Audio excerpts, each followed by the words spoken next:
네, 황두영 작가와 함께합니다. 어서 오세요. 예, 안녕하세요. 오늘 준비한 이슈는요? 네, 오랜 기간 집요하게 전화를 계속 걸어 상대방을 괴롭혔더라도 상대방이 받지 않았다면 스토킹법으로 처벌할 수 없다는 법원 판결이 나와 논란입니다. 최근 인천지법은 헤어진 연인에게 전화를 반복해 스토킹 처벌법 위반으로 기소된 50대 남성 A씨에게 무죄를 선고했는데요.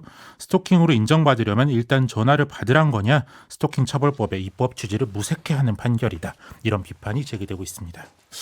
전화를 안 받았으니까 좀 이해가 좀 잘 안 되는데요, 이게. 네, 뭐 A씨는 헤어진 연인에게 3개월에 걸쳐 그냥도 전화를 하고 영상통화도 걸고 또 발신번호 표신 제한으로도 전화를 거는 등 예. 피해자를 집요하게 괴롭혔습니다. 그래서 이제 법원이 피해자 100m 이내 접근은 물론 전화도 해서는 안 된다는 잠정 조치도 했었는데요. 그 뒤에도 전화를 계속 이어갔습니다. 근데 아무튼 그 피해자가 전화를 안 받았으니까 뭐 직접 괴롭힌 건 아니니까 무죄다 이런 겁니까? 네, 뭐 여기서 스토킹 처벌법은 전화 등을 이용해 말이나 부호, 음향 등을 도달하게 하는 행위를 스토킹 행위로 규정하고 있는데요. 이번 재판에서는 이 도달의 의미가 쟁점이 됐습니다. 법원은 피해자 통화가 안 됐다면 음향이 전달된 게 없기 때문에 도달에 해당하지 않는다고 판단한 건데요. 뭐 피해자 휴대전화에 벨소리가 울리고 부재중 전화 메시지도 가긴 하지만 이는 피해자 휴대전화 자체의 기능일 뿐 피의자가 보낸 건 아니다 이렇게 볼 수 있다는 거죠. 아, 그래요? 아니 계속 전화 보면 피해자 입장에서 엄청난 스트레스가 되는데 피해자 입장은 전혀 고려 안 한 거 아닙니까 이건? 뭐 저도 그렇게 생각하는데요. 예. 전문가들은 안타깝지만 법리적으로는 법원의 판결이 일리가 있다 이런 의견이 더 많았습니다. 그래요? 네, 좀 설명을 드리면요. 예. 스토킹 처벌법은 작년에 만들어졌는데요. 해당 조항을 정보통신망법에서 거의 그대로 따왔습니다. 그런데 이미 대법원이 정보통신망법의 해당 조항에 대해 전화를 받지 않았다면 통신이 도달한 걸로 볼 수 없다는 판결을 여러 번 했기 때문에 법조인들은 법리적으로 달리 해석하기가 쉽지 않다 이렇게 보는 겁니다.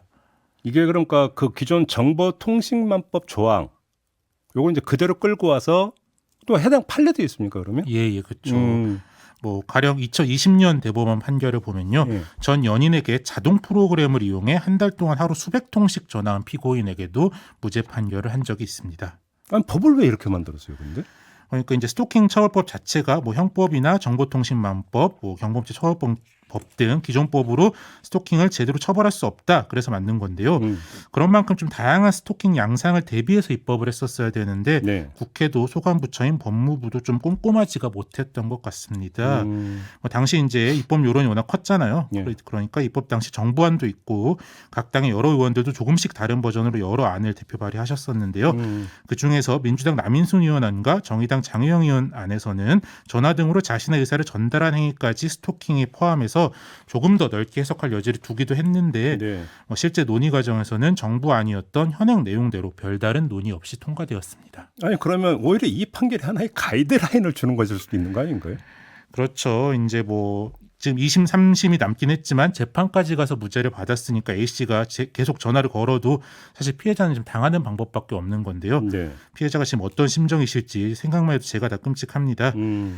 신당역 스토킹 살인 사건이 아직 2달도 안 됐습니다. 네. 사건 직후에는 정부와 국회 모두 스토킹 처벌법 당장 개정하겠다 그런 기세였는데 그 뒤로 이제 너무 이제 사건 사고도 많고 정치판도 시끄럽고 해서 우선순위에 밀리는 느낌이 좀 있습니다. 네. 스토킹 처벌법 아직 이제 뭐 시행이 1년이 이제 시행이 막 1년이 넘었죠. 이제 시행 1년 된 법이라 빈틈이 있을 수는 있다고 해도 이번 정기국회에서도 그 빈틈 제대로 고치지 않는다면 이제 정부와 국회에겐 더 이상 변명거리가 없을 것 같습니다. 참 이제 이런 소식 전할 때마다 느끼는 게 법리와 상식의 간극이 참 어마어마하게 크다. 그쵸. 이런 것들을 느끼는 게 지금 데이지님이 아니 전해발소리까지도 스트레스고 공포로 느껴질 텐데 이런 지금 댓글을 달아주셨는데 바로 이게 이제 일반적 상식 아니겠습니까? 그렇죠. 이제 뭐 제가 점 하나만 찍어서 문자를 보낸 건 도달인데 내 뭐 전화를 걸어서 부재중 전화 메시지가 남게 한 건 도달이 아니다. 그렇게 해석을 한 거죠. 아름다운 서울님은 판사 누구예요? 제가 징글징글하게 전화해 드릴게요. 라고.